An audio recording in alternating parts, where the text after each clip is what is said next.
You're listening to Film Seizure. Before we get started, just a word of caution. This is a pretty R-rated show, so if you're listening at work or school or around your kids or grandparents, or hell, church for that matter, you might want to put some headphones on.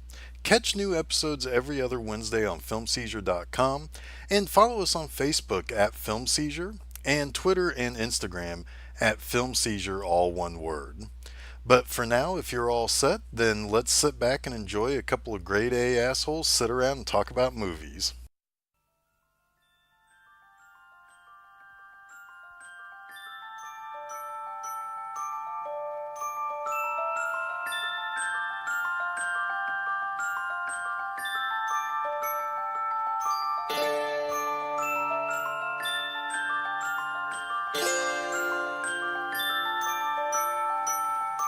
Hello and welcome to Film Seizure. I'm Geoff Arbuckle. I'm Jason Oliver. And we spent some time at the drive-in last night. Yes, we did. Down in Shelbyville, Indiana. Kind of a, I would say that the Skyline Drive-In's a little bit of a jewel of southeastern Indiana. Yeah, definitely. Kind of a throwback movie theater, drive-in movie theater. With its own separate arcade. Yep, concession stand, old movie posters and things all around. Yeah, and so last night they had a Dario Argento night where they played 3 movies, and that's going to make up the next 3 episodes of Film Seizure. And this is part 1, which is kind of we're just going to follow along. Yeah, we'll do them in the order that we saw them last night, that they were presented, which I thought was a little strange, the order, but I guess it kind of makes sense when you think about why they did it this way. Yeah, so the first one, which is what the focus of our episode this week will be, is Suspiria, 1977, probably Argento's crown jewel. Yes. And I think it's what a lot of people, and particularly probably elitists, if they look at horror movies, they would say this is the shining example of what a horror movie should be, as opposed to, I don't know, anything Nightmare on Elm Street or Friday the 13th or anything like that. Yeah, it's definitely going to be in your lists of the best horror movies ever made. That kind of... Yeah, and it has been. I mean, there are movies, there are lists that magazines have done of the best movies ever made that it actually scored on. So this is kind of a big deal. And this was, like I said, 1977. So I think just over the summer, it hit its 40th anniversary. Yeah.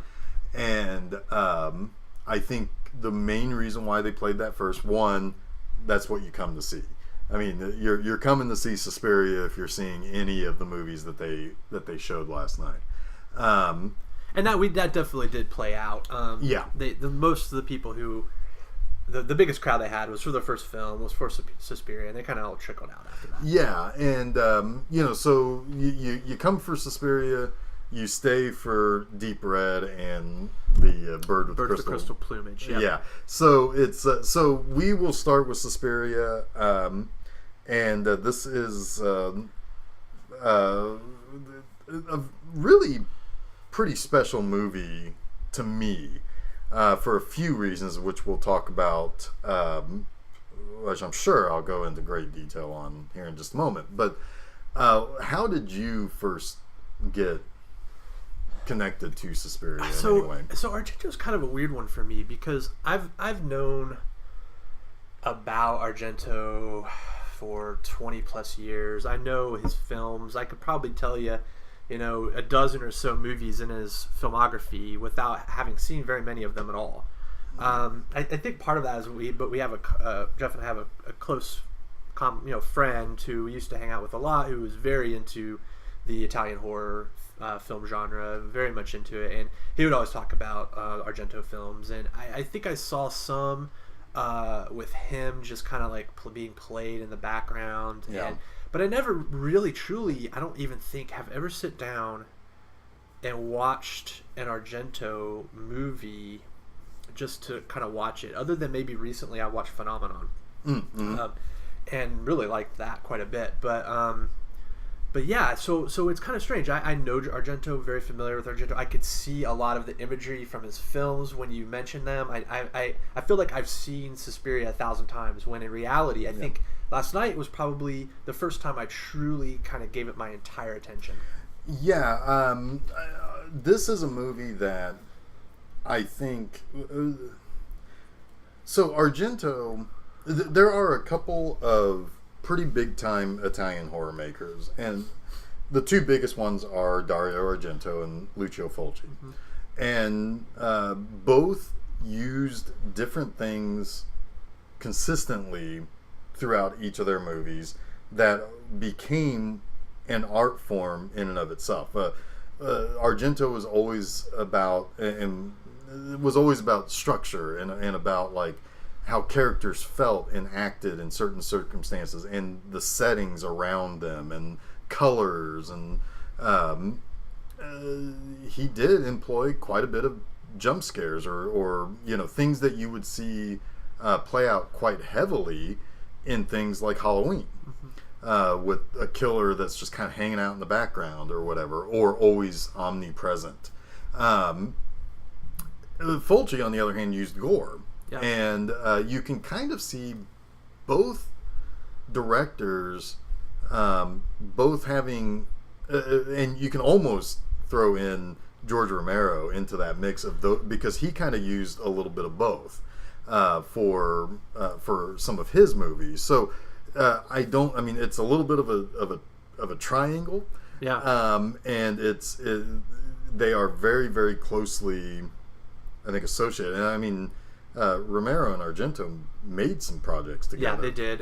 In fact, Argento's brother, Luca, I believe, even approached Romero once to do a remake of Suspiria, 10, 20 years ago, and it never really happened because he found out that Dario wasn't involved, and Romero didn't feel super great about that.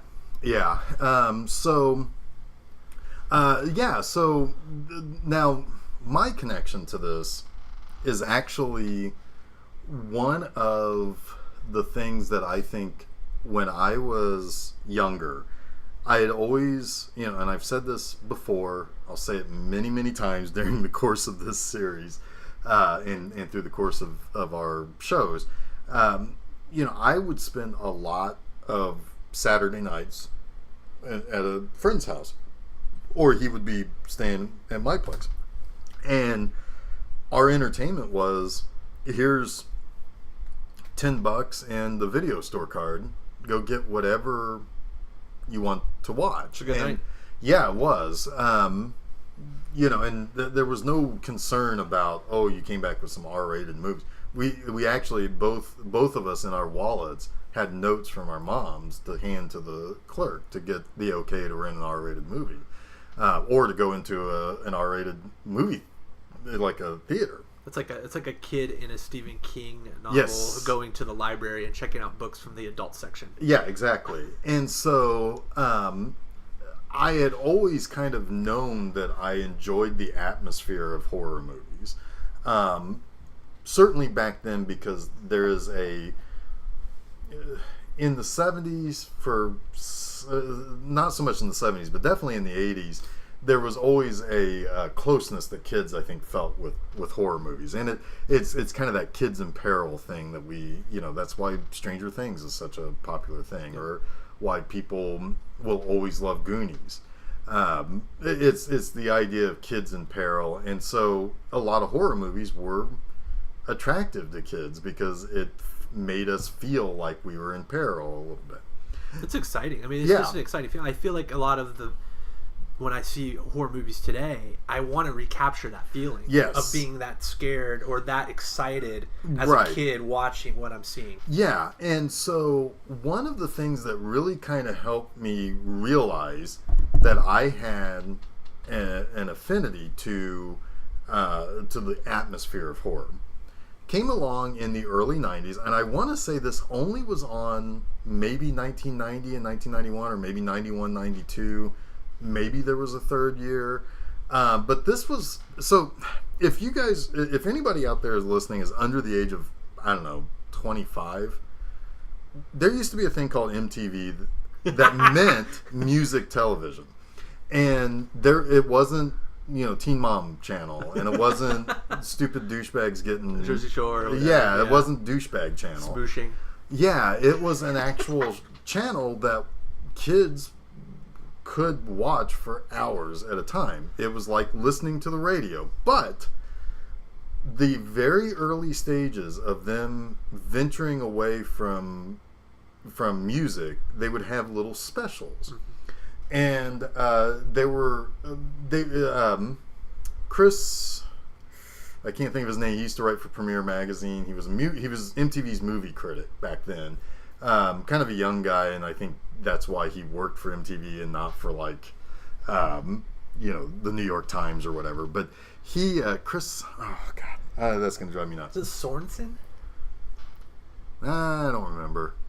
You're looking it up, aren't you? I'm looking it up. He would every now and then do movie specials, and I know for a fact in 1991 they did like an hour-long summer movie preview where they talked about all of the movies that were coming out in between May and August of 1991. That was pretty fucking awesome because they talked about everything, and they were talking to the actors, and it was really the first time that I ever really got to know. It's like, oh, there's Chris Connolly, yeah, that's it. I can see his face. Yeah. So Chris Connolly would do these specials, and you would really kind of learn more about how movies were made and what people thought and like their processes and stuff. Well, they also did a thing in the early 90s during the month of October, and I think it was on Friday night, and I think it was on from 10 p.m. until midnight, because I think at midnight on Friday night was Headbangers Ball. Oh, yeah, of course. But before that, the 2 hours before Headbangers Ball, they did a thing. I can't even remember the name of it, and I struggled trying to Google it every time. I'm desperate to find these. Please, somebody help. Help us. But I think it was something like Rocktoberfest or Shocktoberfest or something like that. But they had little shows that talked about the masters of horror. Oh, wow, cool. And like they did an episode. Now, this was before Army of Darkness came out. So when they talked about Sam Raimi, they specifically talked about Evil Dead 1 and 2. Yeah. They talked about Stephen King. They talked about Tom Savini. They talked about George Romero. And then they also had an episode dedicated to Dario Argento. And they showed a ton of clips from Suspiria. And I remember seeing that episode and just completely and totally wowed by the visuals that they were showing, and the whole episode was talking about how atmosphere and visuals and the little splattering of gore and the bright red of everything was meant to terrify and meant to unease the viewer. And so I remember after seeing that, I think the very next night, I think I spent the night with my buddy, and we went to probably Videoland because it was the one that we could walk to, and I found it on the shelf. We watched it, and I was utterly entranced by it.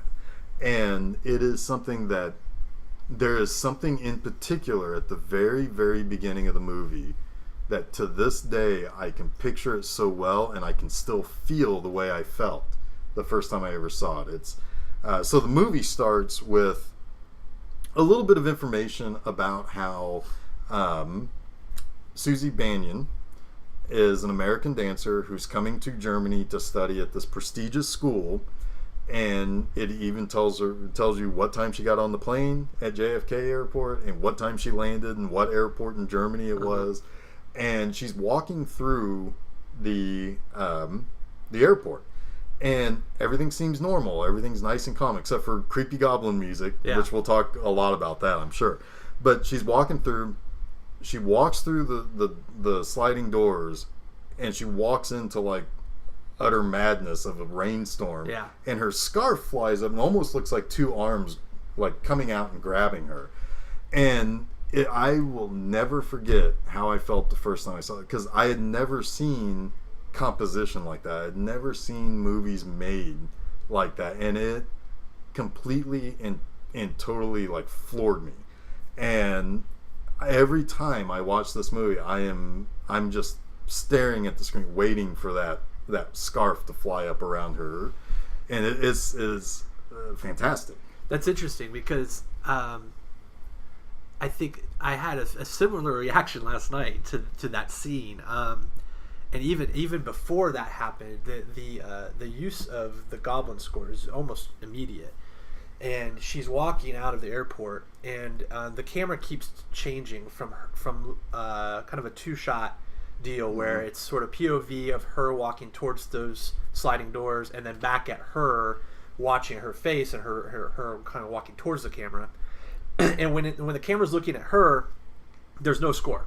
There's no sound. There's no sound, right? Yeah. And then when it goes back to the sliding doors as she's walking towards them, it's that blaring, like goblin, ominous music. Yeah, It's so effective. And then right from the start, I had a lot of just, oh wow, this is purposeful filmmaking. Yeah. Yes, and it's meant to be.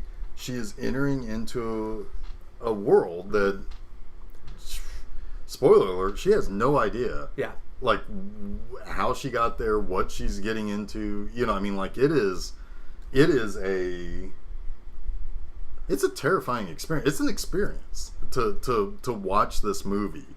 So we're gonna break this down considerably, but I think one thing that people should understand about a lot of movies that are made, particularly by Italians, and this is something that you will see all through the 70s in Italian horror, and I'm sure aside from these three movies that we're going to talk about over these over these three episodes, we will see other Italian horror movies. I mean, I know we're going to watch some Fulci. Oh yeah, and I think we should watch a considerable amount of Italian westerns as well. Yeah, and what's really fascinating about Italian movie making is the true international feel of them. Most definitely. This movie is made by an Italian production company, starring an American lady,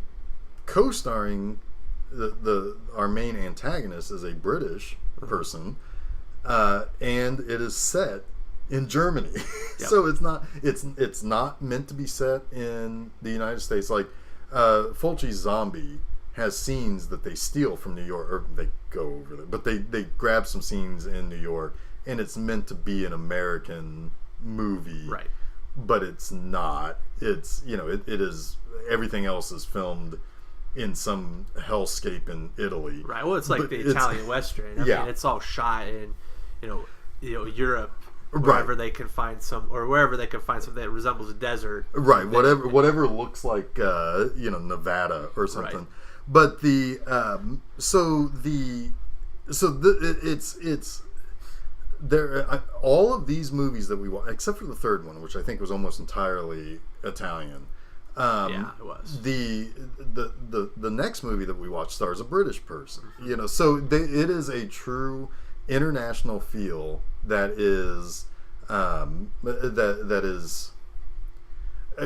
it's all Italian in the way that it's made, the way that it feels, but it is truly kind of international, and I think in some ways it may make people not really be able to truly get into these types of movies, because it's like, we know this is for a lot of cheaper made Italian movies, there's a lot of overdubbing. Even there's even people who are English who are being overdubbed by another English person. Right. Yeah. This isn't Fulci doesn't, or Argento doesn't really do that, but that's because I think he was probably held at a higher standard than others, and they just kind of let him do what he's going to do. And well, everything seems to be ADR'd in that movie and in his movies for the most part. But I think what's unique is that, yes, if the movie is released in Italian, the Italian actors and actresses, they use their actual dialogue that they acted. So Jessica Harper, it's very clear. In Suspiria, that it's her talking. Yeah. Which is nice because it's Jessica Harper, Yeah, that brings me to point number 2. So she is like an A+ All-Star Hall of Famer in Geoff's pretty lady pantheon. She is a classy lady. But have you really truly sat down and watched Phantom of the Paradise yet? No. Man, we gotta do that. We gotta do that. But no, I mean, and she is designed to be. I mean, she's not just the star, but she is absolutely the surrogate. A lot of things happen around her that you can see on her face she doesn't understand, and we don't either until we are kind of with her as she starts to figure out what's going on. So, Yep. You want to talk a little bit about some of the plot points? So she, it's this rainstorm. She's a ballerina going to this ballerina school, which it's kind of like a weak sort of just plot point. Honestly, there's a little bit of dancing in the movie, but it's really just a reason for her to be going to a place. That's in Europe. In Europe, yeah. I mean, it's a point. It's a reason to get an American into Europe. Yeah. Get to take some American out of her comfort zone in a strange place, right? With strange people. With strange people, yeah, and eccentric people to the point where if they're doing things that are a little weird, a little off, you kind of give them a little bit of a leeway, right? Because they're just crazy Europeans. Yeah. You don't know if you don't just have the cultural context or whatever it might be. But it's a rainstorm, and what is it? It's taxi drivers. Is that so she just grabs a taxi outside in the loading zone there at the airport. And she gets to the school, and she pounds on the door. Yes, this is great. And somebody asks her, "Who is it?" In like an Italian accent, I believe, or a German accent or something. Like, who is it? It's one of the other students. It's like. And she tells her who she is and why she's there, and what was the person says? She's like, "I don't know who you are. Go away." Go away. Yes, go away. So it's sort of jarring, and for her it's specifically jarring. It's like, okay, I'm supposed to be here. They're expecting me, and what's going on? And I'm wet. Yeah, and I'm at that point you understand without any need for anything more that Suzy is an outsider. Yeah. Flat out, she is an outsider to these people, and she doesn't really press it. She's like, "Oh well, okay, I'll just." Yeah, she's very polite with all of the crazy shit that's going on around her. Yeah, I mean, if it were me, I'd keep pounding on the door. I'd let me the try and find another entrance. Yeah, I would be cursing. I would be pretty mad. Yeah. It's like you this is who I am, and this is where I'm supposed to be. Because I'm a demanding American. Yeah, I'm an asshole. But it's kind of funny because I think Argento treats Americans very kindly. He absolutely does. And I think that there is a certain amount of a love affair that he has with American people. Mm-hmm. And he treats those people very, very kindly in the first and third movies. There isn't an American in the second one that we'll talk about. But yeah, in Suspiria and in the Bird with the Crystal Plumage. Oh, that's a title that just rolls off the tongue. But no, it's he treats them very kindly. He treats them very politely. They are generally polite people, and Suzy is particularly very innocent and polite. And she's innocent and polite and cute, but you don't get the impression that she's meant to be a teenager or a kid. I mean, the characters are all played at this school like they're in their 20s. Like this is some sort of continuing education. Yeah, and it's weird because it's another sort of Argento thing, right? Because he uses almost the exact same device in Phenomenon with Jennifer Connelly, who is very clearly a teenager, American who's going to this international boarding school, and she's very out of place, and they all treat her very, very, very harshly in some ways, and so Argento definitely likes that idea of the American abroad.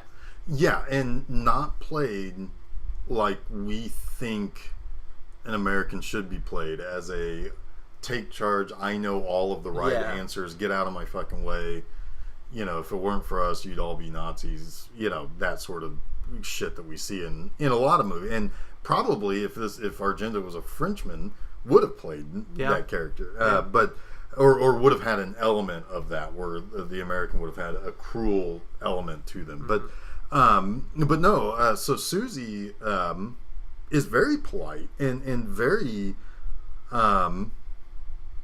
the whole time, because the next morning she does get in. She goes back. She goes back. But there's something pretty important that happens. Oh yeah, I mean, like, the whole really thrust important. of the movie. Yeah. All right, back up. Okay, go for it. So she sees. I kind of.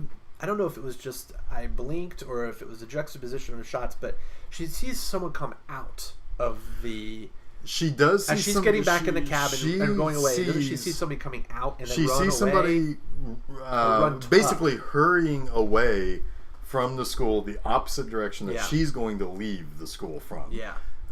So she says she sees a woman in a brown raincoat who seems to be agitated or have some sort of fright to her, leaving the school that night in the rain, which is odd because it's late and it's raining. Yeah.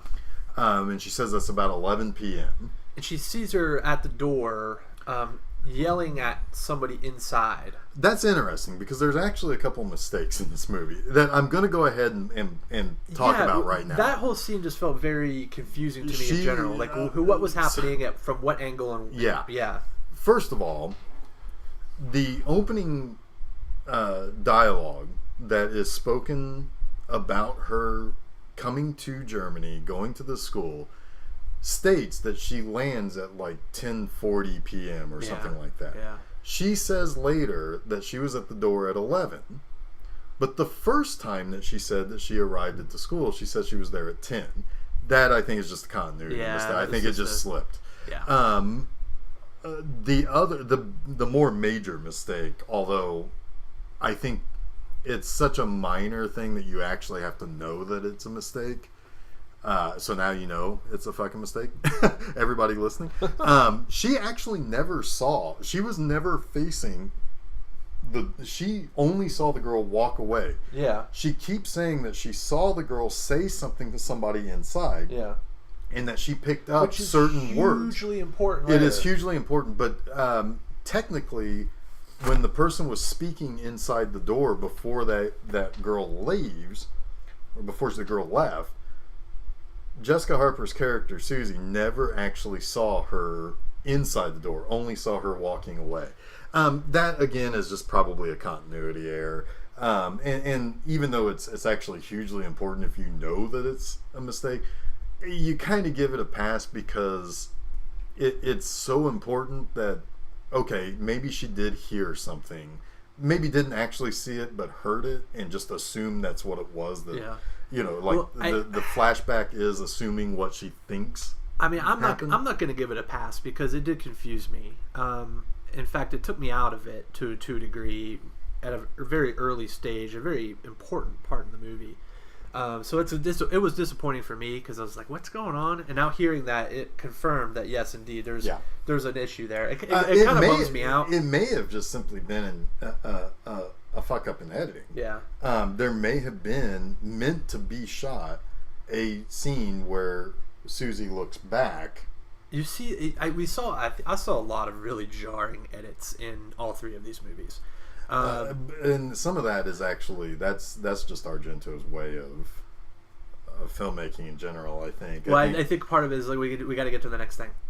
Like, yeah, he's always moving. The movie is always moving forward. He never stops the script from moving forward.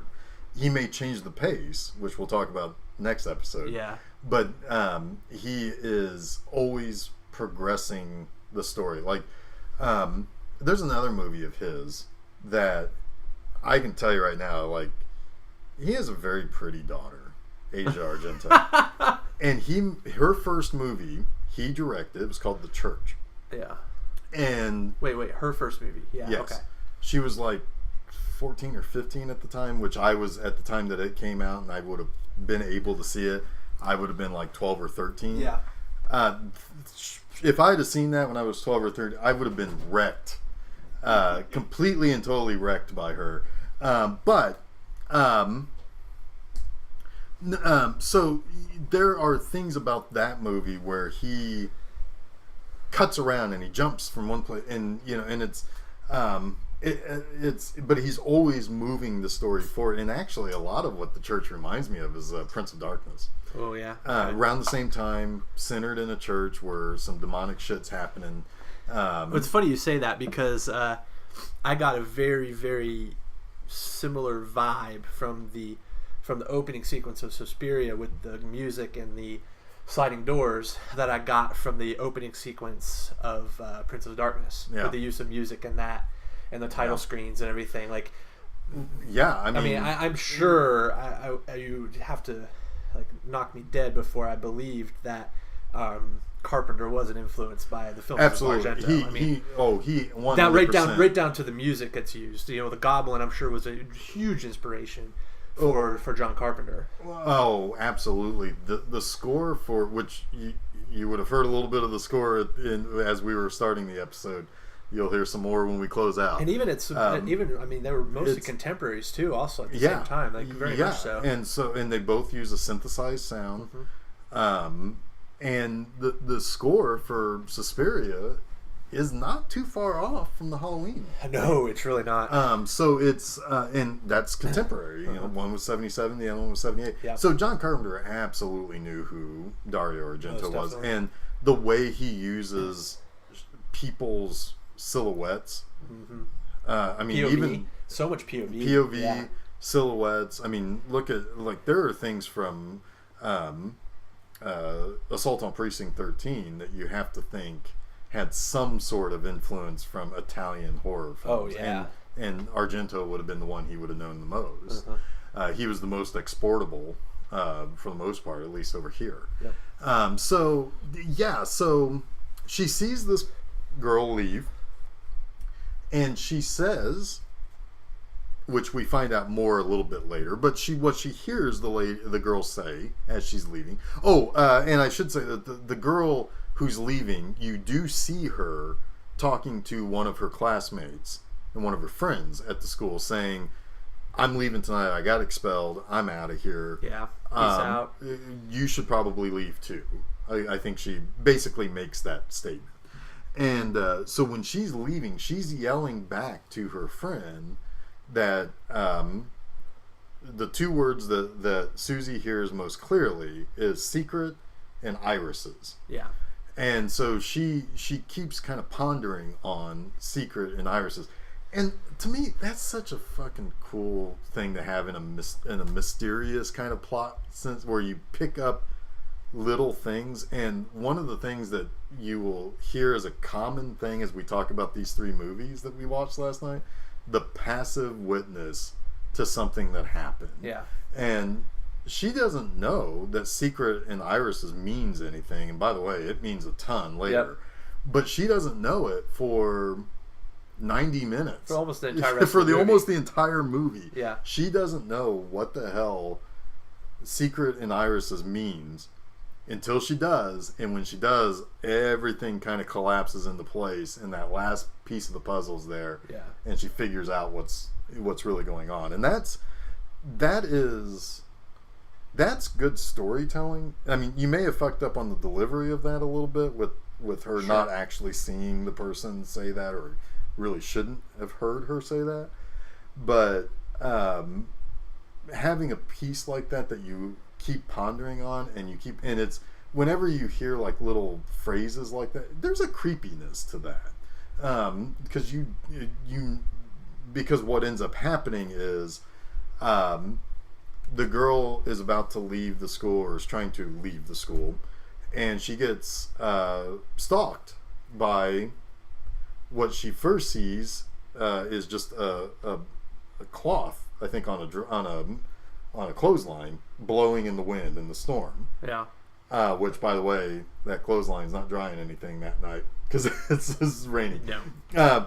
But it's blowing, and then she kind of sees a silhouette. The guy with the false teeth. He is totally, or who's the guy who does all the errands, right? Who does errands for his room and board? He was asleep at the wheel. Totally. That was totally his job. Yeah, that was his job, to bring in all the laundry. He didn't do that. But she first sees like a silhouette, and then a pair of eyes. It's Mark. Mark was the guy's name. Yeah. Yeah. Sorry. And then she sees a pair of eyes, and then a guy reaches in through the window and pulls her not just out the window, but through the window. Yep. Like smushes her face against the plate glass and just pulls her all the way through. Her friend is trying to get into the room, screaming and yelling, and she's locked out. That was another confusing shot for me because and Susan, my wife, who went with us, she mentioned it to me as well. She was like, "Wait, where is she now?" Because it feels like she should have been through a window and onto the ground and out of the building, but she's actually out on some kind of patio. Yeah, it's like a porch patio or something. I think there's a little bit of a geographical issue with the building that they're in because the building is kind of a forever build. It's kind of an impossible machine, that building, which also is kind of a character in itself. I think outside her window was actually that patio. I think there may have been a couple of shots they couldn't get that would have led from pulling her out the window to having her in this kind of middle space. Yeah. Because what ends up happening is she gets stabbed multiple times over, to the point where her heart is exposed and gets a knife directly through. And it's pretty gruesome. That's some gruesome shit. The guy ties the phone line around her neck. It's something that's stapled along the wall because the phone line. Because as he throws her through the glass ceiling, you see the staples in the wall come out, and she gets hung as well as she's hanged, not hung. She gets hanged as well as been stabbed through the heart.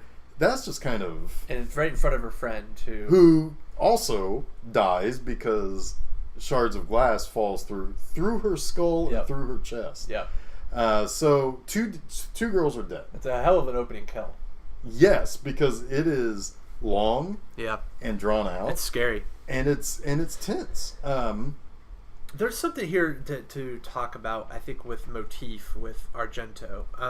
He really, really likes shattering glass when he kills someone.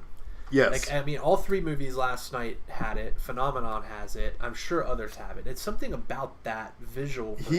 I think it's the visceral or the guttural fear that people have of cutting themselves on broken glass. And when you have big, jagged pieces of glass, well, it's not inconceivable that somebody could be killed by it. It's interesting because his thing is glass, and again, kind of running a comparison to Fulci. Fulci loves gouging eyeballs out. Yeah, he does. Preferably with something like wood, and breaking that wood off in somebody's fucking skull. That's gross, man. It's gross. Yeah. Or with little fake spiders, guys. Yeah, Fulci likes things that squish. Yes, he does. And Argento likes the added terror of something that you're around every day. It's definitely something about like the cuts and the stabbings. Like he loves, he's very drawn to knives and glass and later the barbed wire. Things that can slash you. And it's a painful thing because you cut yourself with a knife, like when you're cutting something in the kitchen. If you slice yourself with a sharp knife, you don't usually feel it. It's not until later, as it starts to heal, that you really start to feel it. And it's usually a cumulative thing that eventually kills you. Right, and so he likes the insertion and the scrapes, the jaggedness of things, not the everyday, just not a slice, because a slice doesn't kill you, but jagged things that are constantly slashing at you, and the insertion of knives or cleavers or whatever you got on you. That is, I mean, and I think a lot of that's probably a primal fear that we are around glass all the time, and if glass breaks, we are in danger of hurting ourselves. And in the case of the one girl, she is just completely and totally hurt by accident, killed by accident. Yeah. From glass falling on her. And it's it is a theme that he repeats. So really not a whole lot happens in the movie for a little while. because Suzy comes into the school. Yep. And she's treated like an outsider. She's introduced to Olga, which I say is kind of a Fairuza Balk prototype. She kind of looks like her, and she kind of acts like her from like her disaffected, like The Craft, where she's just kind of bitchy. Yeah. And she's Barbara Magnolfi. Oh, is that Olga? Olga is the actress plays Olga. She is. She's fascinated with people who are rich. She's a third-year student, so she's been around for a while, and she's got a little bit of power. So it makes you wonder, because there's not really a payoff there that I can remember of whether she's involved. There's actually there's a gigantic there is a gigantic piece of I can't think of the term I'm trying, but there's a big a plot convenience that comes up later, just before things go completely and totally apeshit on everybody. But so Olga, she's kind of cruel. A lot of people are bitchy or cruel, or they're fascinated with wealth. Yeah. It's like probably spending summer camp with the fucking Trumps. It's like they don't have any power. They don't have anything. They're no good. They don't have anything. Yeah. Because she even talks about how. What was their Mark obviously liked Suzy. Yeah. And he should. Yeah, who doesn't? Who doesn't? And but Olga was like, oh yeah, he does all of these things because he can't afford to live here. So he's cute, but he doesn't have any money. Yeah. Which Suzy does make a friend in Sarah, who at first tries to rip her off because she asked to borrow the shoes. Oh yeah. And Suzy's like, yeah, well, I'll sell them to you for $50. Everybody wants $50. Yeah. Was it $50 or $15? I can't. 50. It was $50. It was 50, man. That's expensive. It was expensive, man. But yeah, so she meets Sarah, and Sarah doesn't like Olga, and they're constantly bickering at each other, and it's like real childish bickering too. It's kind of funny, like watching these people act relatively realistically in these situations of bickering at each other and just kind of acting cruel to one another. So eventually Suzy gets affected by this. So it's kind of confusing here too. All right, so a few things happen, right? She meets the vice directress. Yes, directress, which they say a lot. And then she meets the like the headmistress or whatever, right? Like the teacher or whatever. The head teacher. Yes. And the police are also there and investigating the murder and asking questions about the young woman who was murdered. So there's a lot going on. She meets the vice directress, who is very pleased to have her because she knew her mother or something. Aunt, yes, yeah. Who was also a dancer. Yes. And she's so very pleased to have her at the school, and she's in great hands, but they don't have any room for her. She's got to stay with Olga, who's going to charge her $50 a week. Yes. But it'll come out of her fees. And she wants it up front. She wants it up front. Olga is very I don't know how that works because she's already there. Yeah, I don't know. It's like, but a lot of stuff happens, and then all of a sudden, like Suzy's first practice is supposed to occur. She doesn't have shoes. That's where she has to borrow somebody's shoes, which I thought was weird. It's like, why didn't you bring your shit your first day of school? She left it behind at the hotel because I think she didn't know what her living situation was. But because later she does thank Mark for toting all of her shit from the hotel because she was going to go back and get it the next morning or whatever. But there's a scene right at this moment, and I feel like I missed something here too. I don't know what exactly, because it ultimately I think proved pretty important. But she gets put under a spell. Yeah, so she's walking down the hallway, and by the way, all of the hallways in the school are like some sort of like fucking murder room.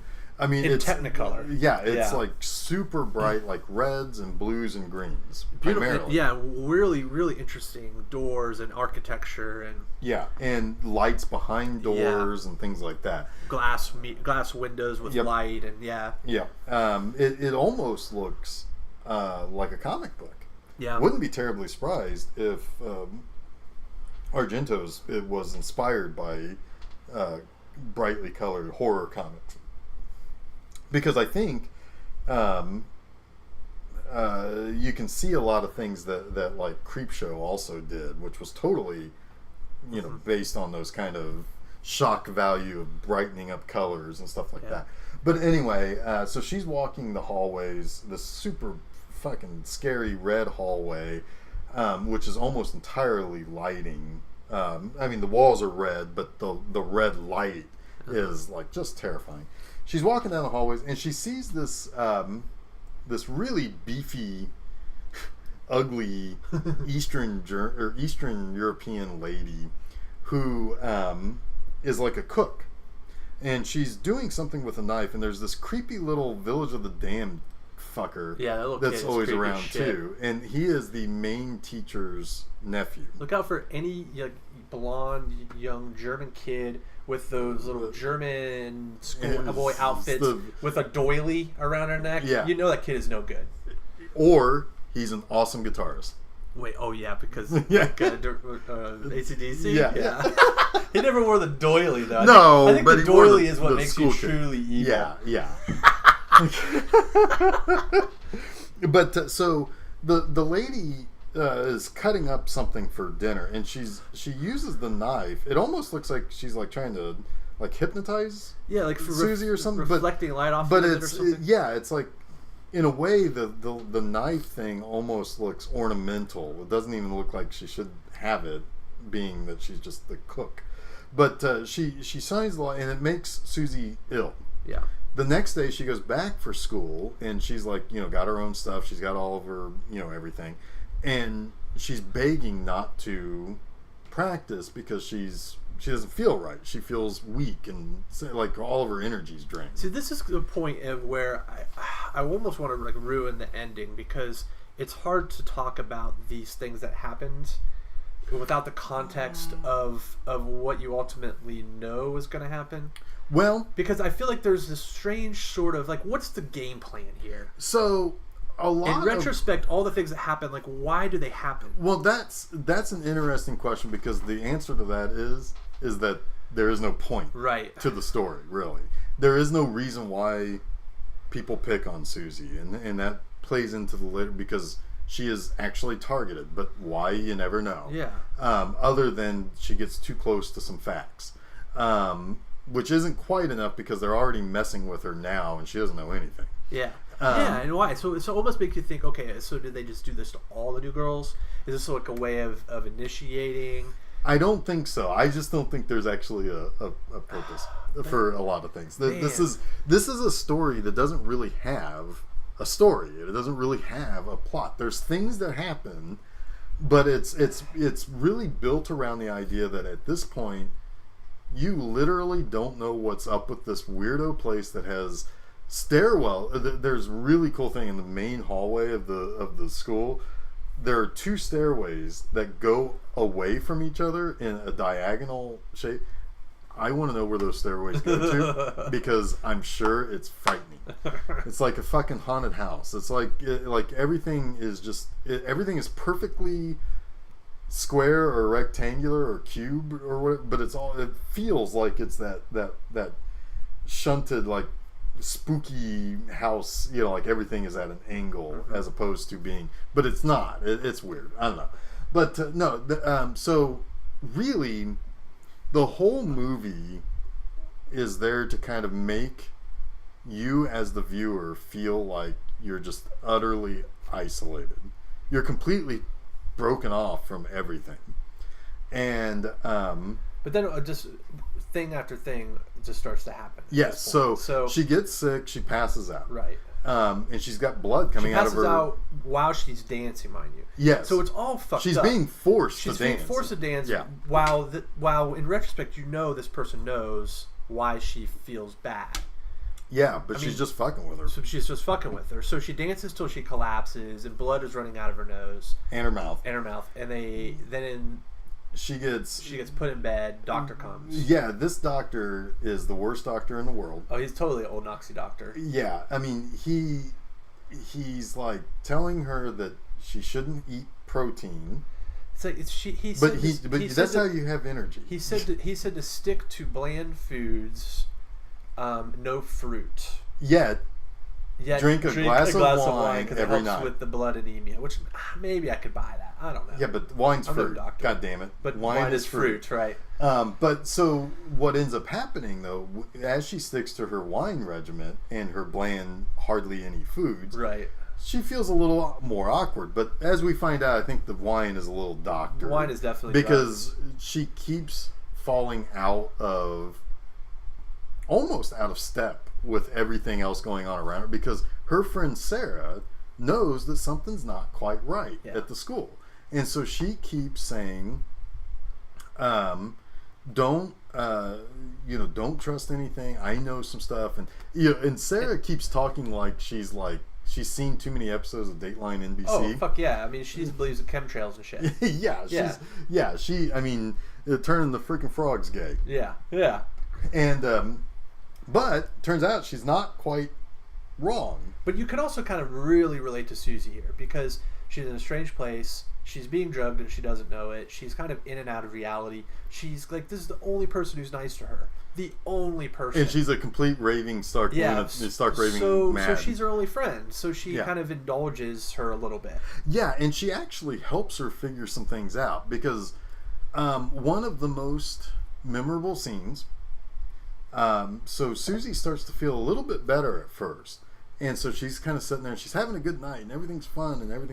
And she starts combing her hair and she realizes there's something in her hair, and it's a maggot. Yeah. And she looks at her brush and there's maggots in it. At first I thought it was lice or some shit. Yeah, but it's maggot. It's like a little wiggly maggot.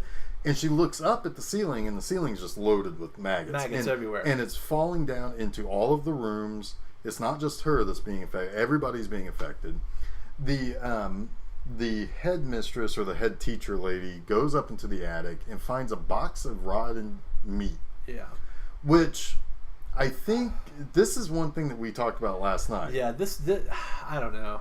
Because I think this is just this shit happened, because it happens because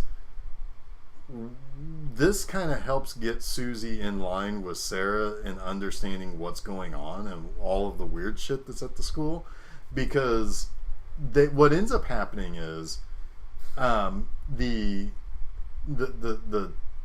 head people at the church are like, or the church at the school says, we're all going to stay together. Yeah. And anybody who can get a hotel room, you can get a hotel room. You can certainly get a hotel room, but it's late though. We got some beds made up in like what looks like a gym or something. Right, it's the practice room. Yeah, or it's the main practice hall. It's all separated by big, huge curtains, which had to take a shitload of time to set up. Not as much as all the red lights behind them, right? But showing the silhouettes of creepy things. And this I really liked because it's a lot of play on light and silhouette and shadow. Very scary kind of thing that you don't really know why it's scary, or even if it should be scary, but you know you're watching a scary movie. Right. So Sarah and Suzy are asleep, or at least Suzy's asleep. Suzy's asleep. Sarah hears somebody walking in, and you can see it behind them. Somebody walks in, like you see their silhouette, and they lay down, almost like a ghostly apparition. Well, not only that, but there's like a full bed with bedposts, with a nightstand with a lamp. Yeah, I mean it's like a whole room. Somebody actually set up a room that is partitioned off. It's almost set up like you would see like in a play. Yeah, like when you have like a it's kind of like a shadow box, I think is what they call it. But anyway, so they this person starts wheezing and snoring, and Sarah's like, hey, Suzy, hey, wake up. This is the first time in many times that she's like, hey, Suzy, wake up. I'm going to tell you all this crazy shit while you don't know what's going on, and you have no connection to the awake world. And Suzy's like, huh? And she's like, you hear that? And it's like, you hear this wheezing. It's like this terrible wheezing noise. Yeah.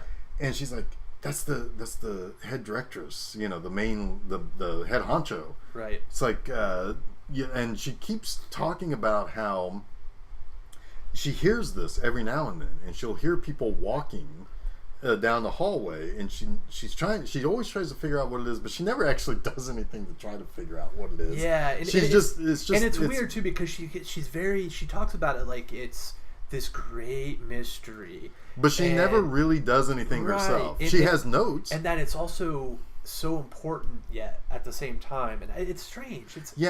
It's almost like she couldn't figure anything out until Suzy came. Like she wouldn't work on it alone until she could recruit Suzy. Or when her friend left and got murdered. Like that sort of sparked this new, I don't know, anticipation, not urgency, I guess. Yeah. Right. So she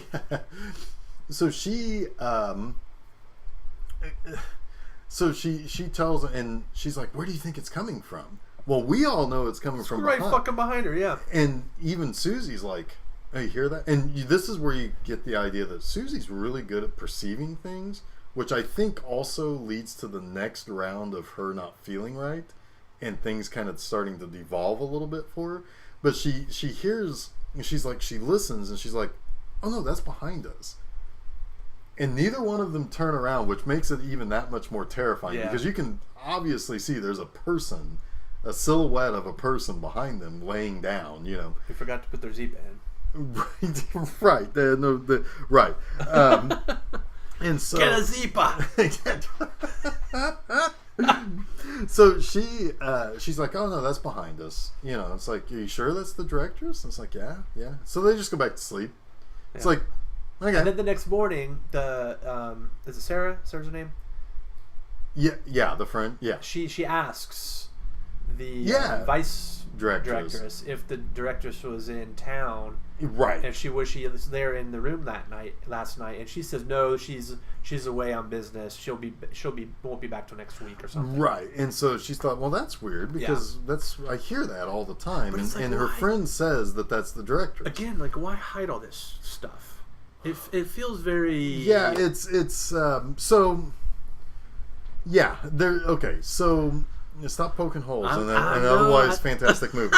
That's what I'm here to do. So anyway, starting then, almost as if people know that she knows that she can suss out which direction things are happening in, she starts to get more loopy whenever she starts drinking the wine. And so, you know, she's Sarah every night's like, "Suzy, hey, Suzy, wake up, I got something else to tell you that's super important and detailed." But you're like, what? Yeah. You know, like she can't stay awake.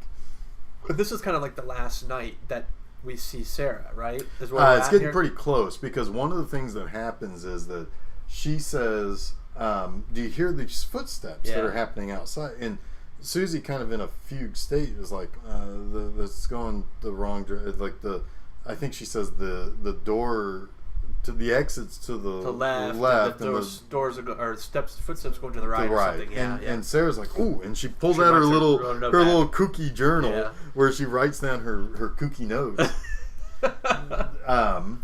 And so she decides eventually to go investigate.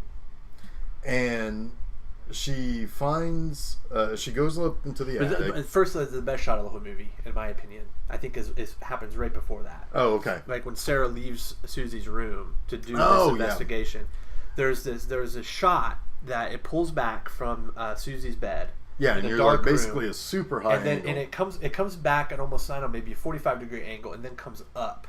And you see most of the frame of the shot through this light bulb with the filament lit. Yeah. And it's gorgeous. Yeah, and it's all distorted. It's really distorted. The girls are kind of trapped inside the bulb a little bit. And then and I believe Sarah leaves the room, and the camera comes back down the way it came. Yeah. And it's beautiful. And so now Suzy's like, "All right, I've had enough of this. I'm going to go," or Sarah says, "I've had enough of this. I'm going to go and see what happens." And so she goes out, and she starts to realize that somebody's following her. And so she goes up into the attic, because when I get chased by a spooky shadow person, the first thing I want to do is go up to an attic where I'm even more trapped. And so House of Horrors up in the attic, where basically doors open, I think as a panes of glass break open. As a viewer of you're kind of just as disoriented as she is. So you have no idea where you are or where you're safe. Yeah, and so the shadowy figure guy chases her with a knife, which kind of looks like a butter knife. Yeah, it does look like a butter knife, and he sticks it through the door of right. the So room she gets into a room and she locks it with like a like a latch. Yeah, and it's real easy with the knife to just pull Pop the it latch up. up. Yeah. But the killer guy just Tink, can't tink, get it. tink, tink, Yeah, he can't get tink, it to. tink. He can't get it to. He doesn't slide understand up. that all he needs to do is slide it up. It's the most bizarre thing. Which probably means that it was the big dumb. Right, the guy with the gingivitis. Right, the guy with the ugly. Was he Portuguese? I don't remember, but I do remember the vice directress said to Suzy, "He's very ugly, isn't he? Don't be afraid to say so." Right. Yeah, and the guy's like standing there, right like, in front. "Oh." Yeah, standing right there. You kind of feel bad for him. Yeah. So she discovers there's a little window in this room that she's in. So she very slowly starts stacking boxes and luggage on top so she can climb up. She almost tips over. It's all very slow and deliberate. And so she gets out through the window and she slides down through the window, or she slides through the window and down into a room that's loaded with razor wire. With razor wire. Yeah, the razor wire all over. There are gardening tools. Yeah. But then the entire floor is a sea of. It's like a shed of tools or something. Right. Yeah, but imagine if you jumped out of a little window and fell, I don't know, probably 15 feet. In a nightgown. Yeah. I mean, essentially, yeah, you're not really wearing anything. Yeah, you're wearing a nightgown. You're barefoot. Yeah. Absolutely. I mean, the first thing you come down, it's like... Maybe that's why Suzy wore those stupid shoes later. She was afraid of barbed wire. Maybe. We'll get there. But into a huge pile of razor wire. Yeah, and Ouch. And it's kind of almost like... and it's painful to watch. Well, it's really, really well thought out, executed, because you get a real sense that she's immediately tangled, and she immediately thrashes, which just makes it worse. Right, it's kind of like quicksand. The more she tries to get out, the more tangled she gets, and the more more it harms her. Yeah, and the further the deeper she gets into it. Yeah. The guy who was chasing her opens the door to that room and slices her throat. Yeah, which so is, at that point, mercy probably. Yeah, so Sarah's dead. Mutilated, no less, and dead. So Sarah wakes up and realize, or Suzy wakes up now, and it's like, huh. All right. Well, I don't know where Sarah is. The vice directress or whatever says, "Oh yeah, she left last night. She's gone." Huh? She's my best friend. She didn't say anything to me about out. That. And isn't that what her friend did? Right. And so it's like, okay, well that's weird. So now, she's starting to realize that there's something really off here, and she feels weird at nights, probably because of her dinner. So she dumps the dinner down the toilet. Yep. Which I said is just, cutting out the middleman of your digestive tract. just going to end up there anyway. So she dumps all of her food. She pours out the wine. The wine looks like it's freaking. Looks like blood. It looks like Malox, that's been dyed red. It's so thick. It's weird. I think it's supposed to be blood, but so or it's signified. Well, that'll help with your anemia. Yeah, to drink actual blood. Right. Well, yeah. I mean, yeah. If your blood's not very strong, blood it up. Blood it up. Get that iron, man. Exactly. So anyway, so she now realizes, and she's putting things together. And you hear her voiceover, which is kind of cool, which again I think is almost like an inspiration from comic books, where you hear the word bubble or the thought bubbles that are going on. And so she's like, okay, well, I'm going to count the steps that we hear out in the hallway. There's a whole thing, though, that happens. After her friend leaves, she gets a little clear-headed, and then she goes to see her American friend. Yes. Which I don't really clear, who this guy was. How does she know him? But he lives in town. Yeah, so this is a guy that and it's Udo Kier. Yes, so Udo overdubbed with an American accent, right? Which still, is so jarring to me. But he's still terrifying. Yes, he's got those piercing eyes. Yeah, he's younger, which makes I think a little less terrifying because yeah, every minute Udo Kier ages, he gets that much incrementally more terrifying. Yeah. So so Suzy has been communicating with, and she had mentioned it a few times. I'm communicating with this guy who's in town for convention. Okay. She said. So he knows all this stuff about weird paranormal stuff or different weird ideas and the history of the school. This is another Argento theme here. Yes. It's a parapsychologist. Yes. So Suzy sneaks out and goes meets with Udo Kier, which is not something I don't recommend any person ever do. Ever do that. Not alone, at least, because Udo Kier is terrifying. Yeah. Bring Klaus Kinski with you or something. Okay, in that case, then bring a fucking hunchback. So she goes, and Udo Kier tells her that the school was started like 120 years before. 1859. I don't know why I remember that, but yeah, 1859 by a renowned witch or somebody who is a suspected witch. A suspected witch, and it's a very powerful. The person who started it became very rich, and at this point, it's the only reason why everything exists, and the only reason why anything's happening is just for power. Yeah, because Udo Kier it's riches introduces her to another guy who wrote the last word in witchiness and stuff. Yeah. Yeah. So he basically explains to her about what witchcraft is, and she actually asked at one time, "What does it mean to be a witch?" Which I thought was an interesting question because is a really interesting question. It's not asking what is a witch. Yeah. But what does it mean to be a witch? And why does one want to be one? Exactly is what she's asking. And basically, he explains that it's gaining power from your surroundings and all of this. And so she kind of gets the idea that these people are drawing power from something. Yeah. And that probably she has been basically affected by these people who don't seem very nice. Yeah. Who are apparently witches. So either they're drawing power from her, or maybe now. All right, I'm cat's out of the bag. This shit's about witches, right? Yeah. This is actually a supernatural movie, which you're not really given any.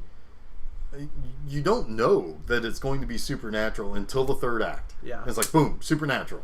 Okay. Yes, it's not a maniac killer. It's witch shit. It's actually legit magic. So here's where I think I could start to explain some of what I think is happening to Suzy. I think that the witches, they lure people here to the school. They feed off of their talent, their energies. I think that Suzy perhaps saw what she shouldn't have seen when she saw the first young woman leave who got killed. Oh yeah. And she makes that known that she saw that when she first comes to the school and sees the police officers, because she says to them, "Hey, I saw her leave around 11."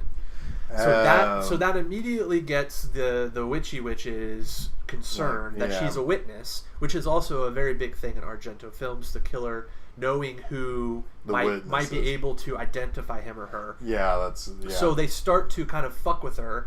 With the hopes of maybe they can this whole thing will just pass, right? Yeah, and they could get her under their control with the drugs and whatever and the spells, and that it will be okay. Or at least force her out or make her unreliable. Right, but it becomes pretty clear now at this point that her friend Sarah was saying some shit to her, who they had to kill now, who now is missing, and it's become so suspicious to Suzy that she goes to seek out the help of renowned, if you will, witch hunters, right? Yeah, turns out, yes. Who tell her essentially all the shit that's happening, whether they believe it or not. Basically, lay out everything that's going on, whether they really think, because they don't know anything about the place. Only the people who started the place. And of course, the witches are keeping tabs on her at this point, and they see this shit happen. And now I think you understand why.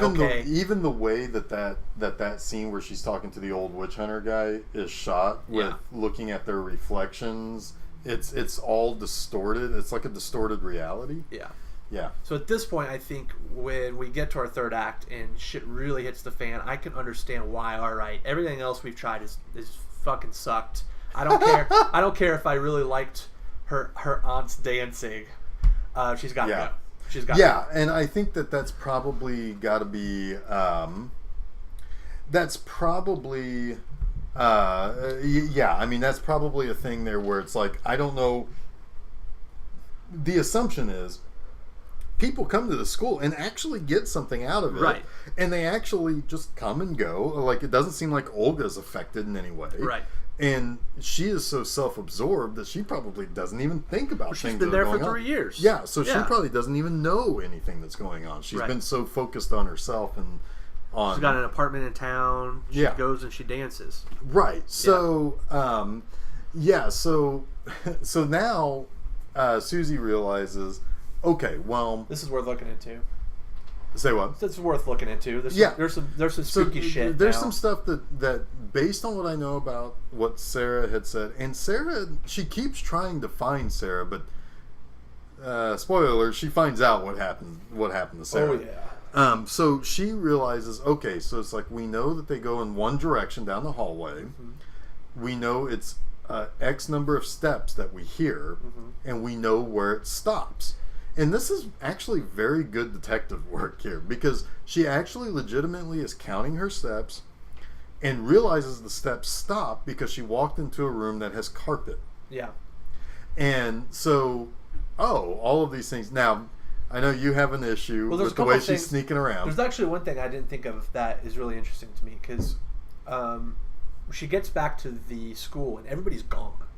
Like they all went to some recital or something. Yes, that is the plot convenience. Right. So, but it's actually I kind of appreciate it because when I think about what happens at the very end, which we'll talk about, it's like, oh, okay, all right. I don't know. I don't know what I like better, but we'll talk about that then. So basically, she gets back and she's like, "Where is everybody?" And the old weird East European lady is like, "They went to concert." In town, and she's like, "Well, somebody could have told me," which is what you're thinking too. It's like, well, "Fuck you guys!" And there's literally no one there except the cook, so she can see. Right, and so the cook says, "Well, they bought the tickets before you came." Yeah. Which I'm thinking, there's a dead girl. Can I one of her tickets? Yeah. There's a couple of dead girls. A couple of them. But anyway, so Susie's like, okay, I guess, and then that's when she starts dumping all of her food, and she's like, something's not right. Right. Now I have the chance, without being seen, to try to figure out what's going on. So she walks into a room. She walks down the hallway. She walks into a room. It's carpeted, and she's looking around. She's like, "There's nothing here. There's nothing I can see here that helps me go any further." Until she sees a mural that has 3 little flowers on it: a red one, a white one, and a blue one, and they're irises. Yep. And it's, wait a minute, iris, that's one of the words, secret. And then she realizes there's more that she remembers. There's a door, secret door, blue iris. Yep. And so turn the blue iris, and she realizes if she turns the blue iris a certain way, a little door goes and pops open. Yep. And she goes through the door, and of course, because it's a fucking spooky movie, the door closes by itself. No, thank you. I don't want to go any further. I'm going into town, getting Udo Kier because that fucker will destroy these bitches. He's Udo Kier. He's Udo Kier. Yeah. He was one of the fucking master vampires in Blade. Yeah. He's a badass. He's a badass. Yeah, so anyway, actually he wasn't that much of a badass. He got cooked pretty good in that. Like Steven Dorff. But you still have to work up to that level. Yeah, exactly. Just broke my pencil. Anyway, so she goes in, and it's more House of fucking Terrors, because now. Well, this to me is the every movie that ends with witches. Yes. I mean, you got the Rose. This is the Rosemary Babies ending. This is the more contemporary House of the Devil ending, right? Yeah. You realize it's bad people doing bad shit. They're all It's a coven. It's a coven. They're grouped together. It's the vice directress. It's the head teacher. It's the ugly staff guy, Is Mark in there too, or was he at the concert? I think Mark. I don't know if Mark The was little there or not. boy was definitely in there. Oh, yeah, the little boy because was the there. little boy. We didn't talk about the blind guy, but Yeah, the poor Oh, well. blind guy. That I don't like talking about that because I didn't like what happened to him. I have a very special spot for blind people. I don't want to talk about blind we people. won't talk about the blind people. He got killed by his service dog. God damn it. Yeah, by his That's own sad. service dog. That's Yeah. pretty fucked up. Yeah. It's another Fulci comparison. Fulci used a dog to kill their blind owner in the. It's like an irony, you know. Yeah. Yeah. I can't remember which Fulci. It's one of the three, the trilogy. And real quickly, what kind of happens is the dog knows something's up, especially with the little kid, and they don't see it, but they say that the dog attacked the little kid, which forced the blind guy out, but then they decided to kill the blind guy guy anyway. because as the specialist said that if you offend a witch for whatever arbitrary reason, they will kill you. Yeah. So that's kind of what happened there. Witches are assholes. Yeah. That's the if you're a witch, you're an asshole. Yeah. Actually, wait, I take that back. Please don't stop listening. Anyway, so in that room, the little boy. I think Mark's at the concert. Too. I don't think he's in yeah. there.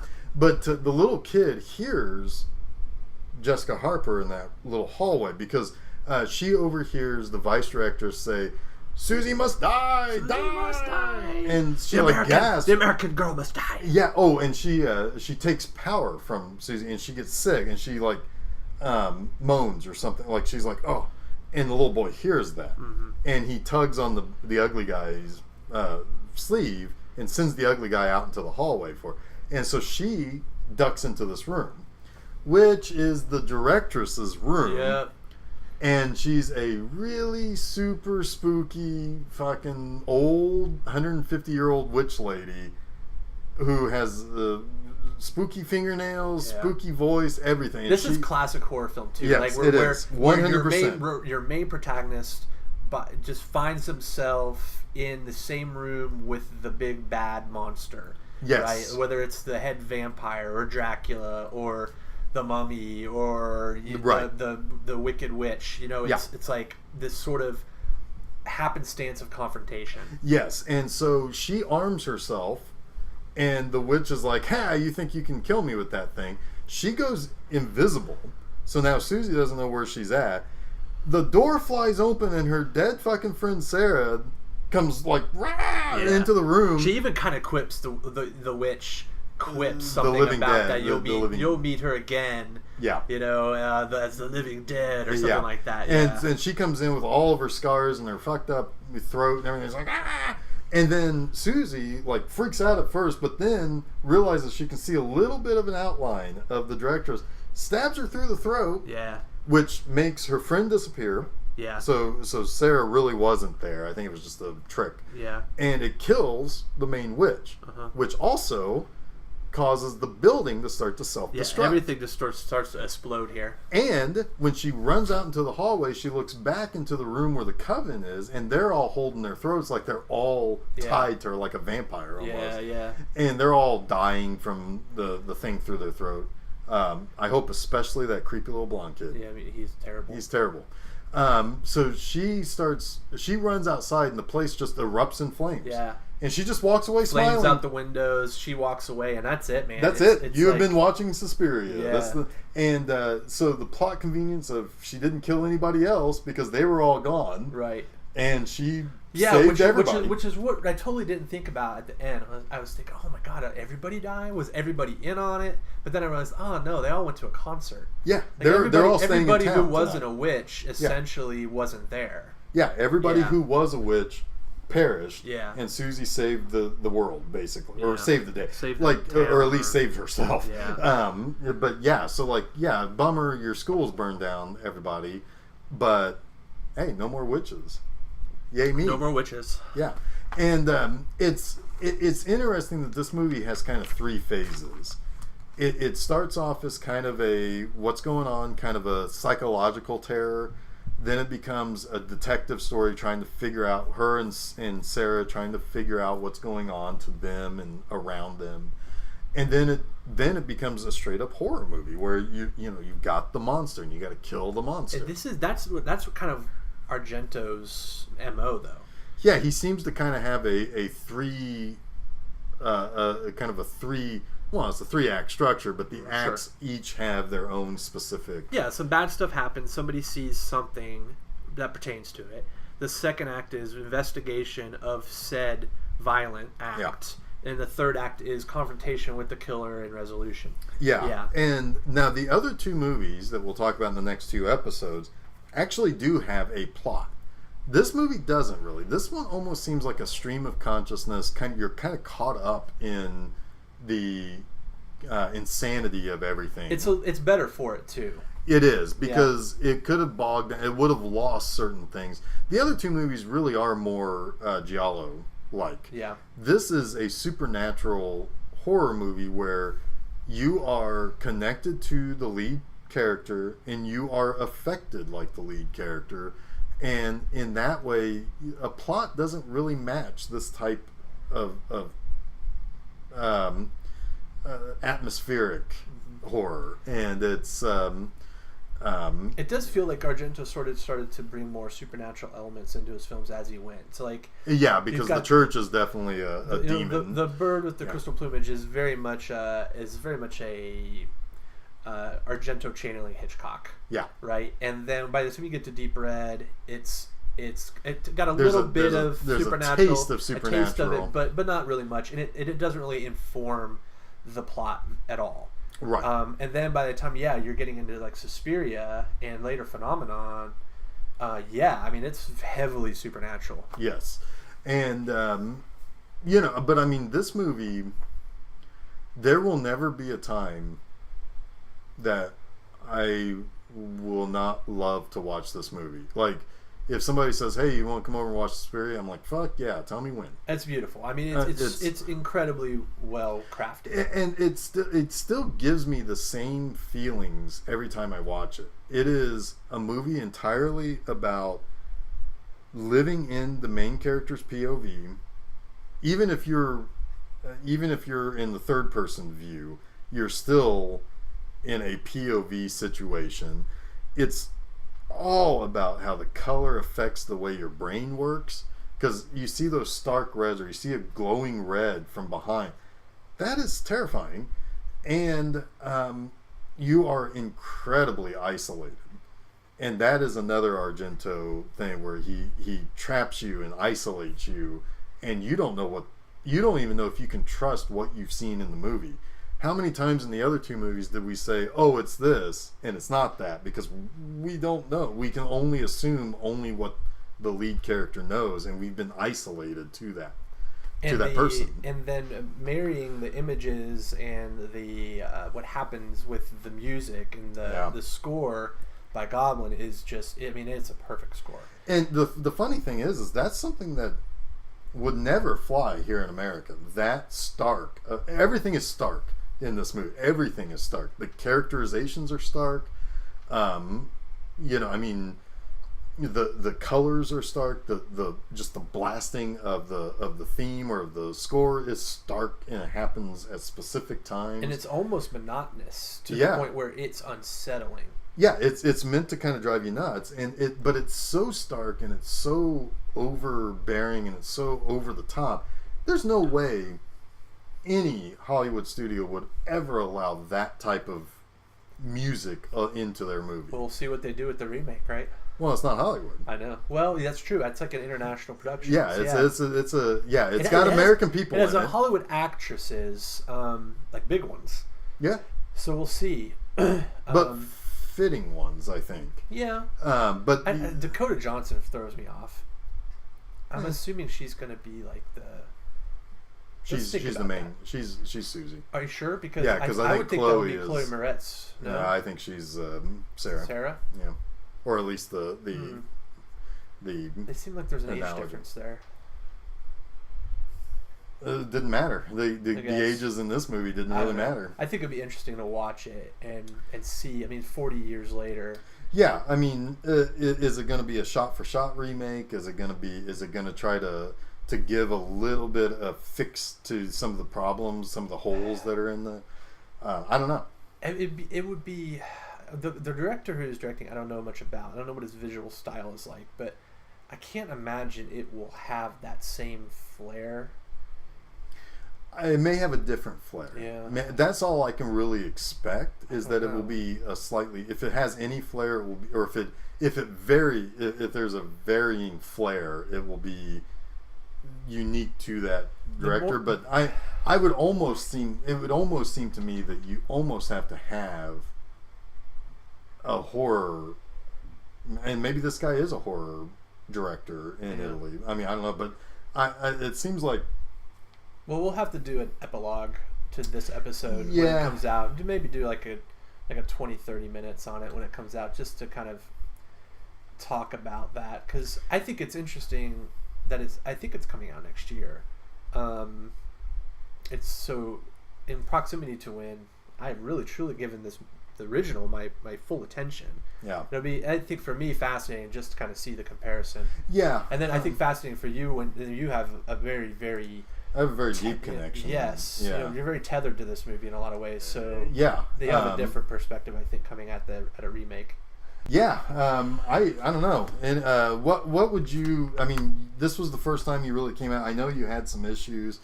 Give it a rating. Give it a. Let's do it like a school. An A to F. An A to F. Okay. This is a school after all. So I mean, I probably.